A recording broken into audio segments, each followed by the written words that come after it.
Good day, everyone. Welcome to our Gender and Society class. So, for today's topic, we'll be discussing the women's ways of knowing.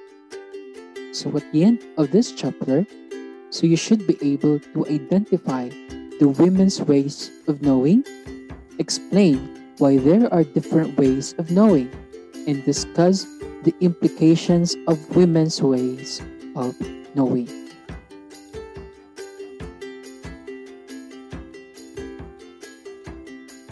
So let's discuss the differences in ways of knowing and connectedness. So women and men have different ways of knowing, judgments, forms of human development, values, and visions of humanity and existence. So this chapter assumes that the main difference between men and women comes from upbringing and gender socialization. So the role of universal caregiving in all societies was given to women.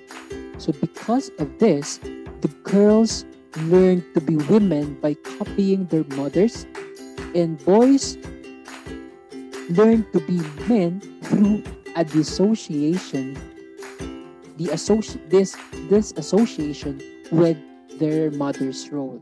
So because young girls had their mothers as their role models, they learned through association and connectedness. So the women then learned through empathy. So men learned through the separation of the self from the other. So these themes of connectedness and separation will be used in this chapter to describe the women's ways of knowing. So how women know? Okay, according to Belenki and colleagues, the women use the following perspectives to see the world and to understand knowledge and truth. Number 1, silence. Number 2, received knowledge, listening to the voices of others. Number 3, subjective knowledge, the inner voice. Number 4, subjective knowledge, the quest for self. Number 5, procedural knowledge, or the voice of reason. Number 6, procedural knowledge, separate and connected knowing. Number 7, constructed knowledge, integrating the voices. Let's discuss one by one.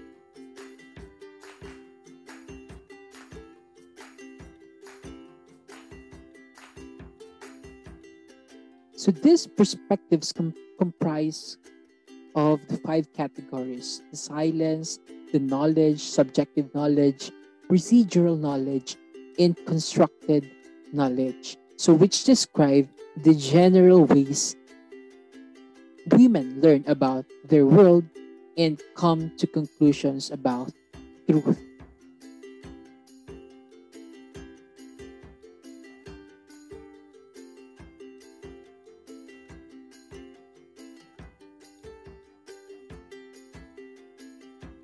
So silence as knowing indicates an absence of thought or reflection.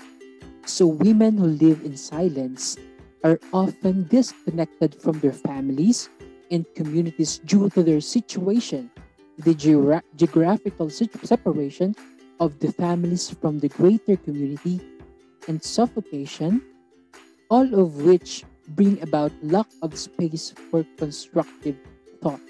So these women usually come from families that are abusive or violent. So their knowledge comes from authorities and focuses on their needs to survive. So women who learn through silence lacked the ability to understand abstract thought. So they do not enjoy a space for introspection given their environment while growing up, or a greater awareness of their own mental capacity. So reflective thought characterized by ideas that are developed from back and forth communication between two people is stunted. Therefore, there is no dialogue with the self. So in summary, Women who do not have a voice end up having no internal voice as well, no self-perception, and lack an identity separate from what is dictated to them. They receive knowledge listening to the voices of others. So, talk about received knowledge. Received knowledge is developed by absorbing knowledge. So, silence is still valued in this way of knowing, as the receiver must be silent to receive the knowledge transmitted. However, the silence is not always internal. So, women who learn through receiving knowledge listen to friends and authorities and understand what is being said enough for them to repeat the words. So these women see words as imperative to learning.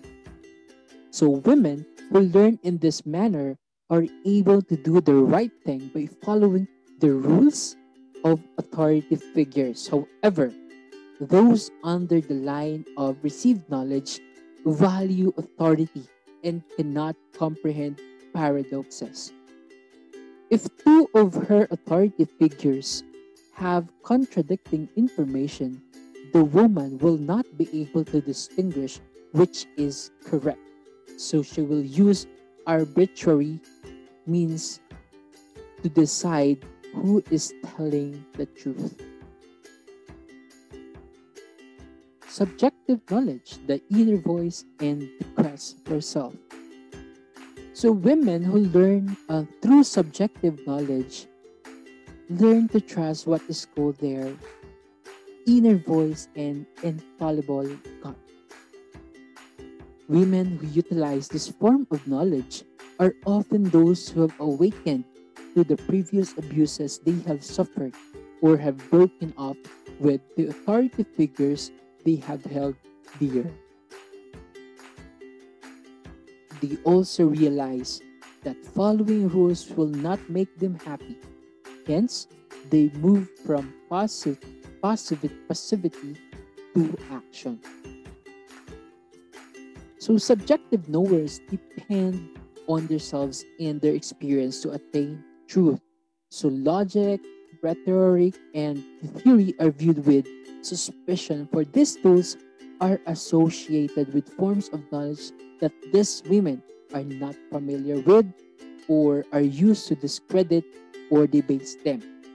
So women who fall under this category of learners use their intuition to decipher truth from fiction, as they believe their intuition is the only thing they can trust. So women with subjective knowledge often experience a break, a separation of self from their previous communities that may have been harmful to them.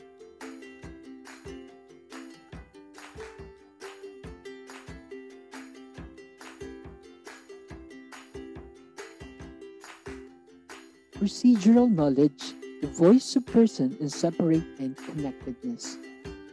Connected knowing. Procedural knowers learn through processes. So often, the women utilizing this method have learned well from formal systems of knowledge enough to exact. However, they have views that differ from what they are taught. They then use the tools they acquired from these formal systems to defend their own worldview. Rather than moving on from the subjective knowledge, they learn to defend their beliefs and rationalize their thoughts. So women in this form of knowledge learn the language of the experts and apply this to their own views.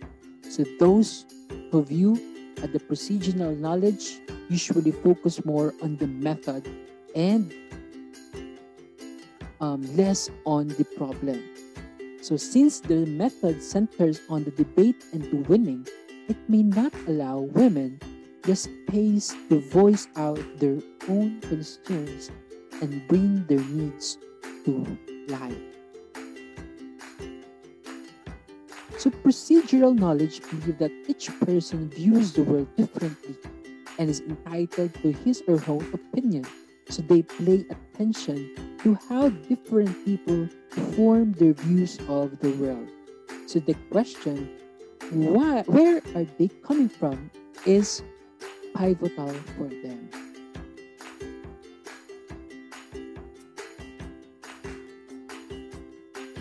Understanding then comes as a vital aspect of knowing. So the importance of women give the connections is reflected in how they come to learn things about things. So understanding involves acquainting oneself with the object to be known and forming a connection with it.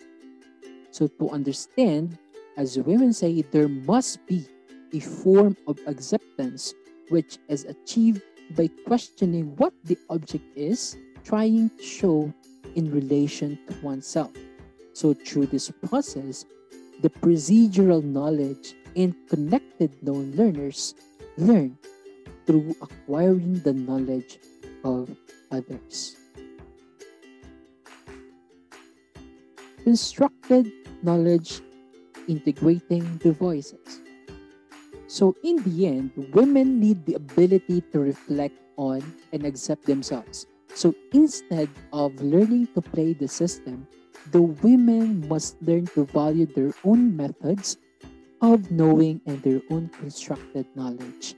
So to do this, the constructed knowledge must turn inward instead of outward, with the idea that knowledge is constructed and the knower is an intimate part of the known. So women must learn to listen to themselves in a world where the dominant voice is male and when it stifles their own. By continuing to listen to themselves or voicing what is left unsaid and learning to read through different interactions around them, women may validate and continue their own self-knowledge. So the connectedness that women value must not be discounted. The notion of real talk, the sharing of ideas through open and honest discussion should be valued. So this is the optimum setting for the co-creation of knowledge. So by valuing themselves and seeing themselves as an indispensable part of knowledge creation, women may become empowered towards an improvement in their lives as well as in the lives of the others. So meaning of differences in knowing. So the first wave of the Western women's movement often equated women's liberation with reason. Its main aim was to achieve equality with men. So this goal is to be realized through the inclusion of women in all aspects of society, meaning that all the rights afforded to the men must be afforded to women. So observably, through inclusion, through equal access does not immediately mean equal opportunities. To have equal rights as men is not the same as having actual equality, since the structure of the world is based on male ways of knowing. So the education system is an example of this inequality. So it was founded on the interest of the dominant group, specifically men. So education was modeled after what they needed to know and how they were socialized to learn. So women's schools were then modeled after these systems, ignoring the specific ways that women were taught to experience the world. Let's now discuss the exclusions of women in disciplines. Knowledge, specifically in the sciences, are said to be gender neutral. However, so many feminists argue that this is not the case. So male bias is present in different disciplines, from the topics one chooses to study, from the kinds of research questions one develops, to the observable data that is deemed relevant. So Carol Gilligan, in her book A Different Voice, highlights the male bias in psychology. She notes that different psychologists often highlight women's failure to fit into existing models of the human growth. So all women were thought to have these problems and these delays. Yet this conception of human being showed that something was lacking in the analysis of the women. Specifically, men were used often as the template for studies on human beings. So the male as a dominant model made men and men's behavior as the basis of assessing human development.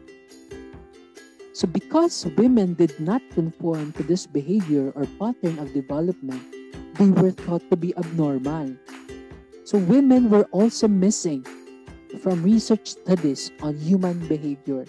Hence, it can be assumed that there is a gap in previous theorists' knowledge on the human condition.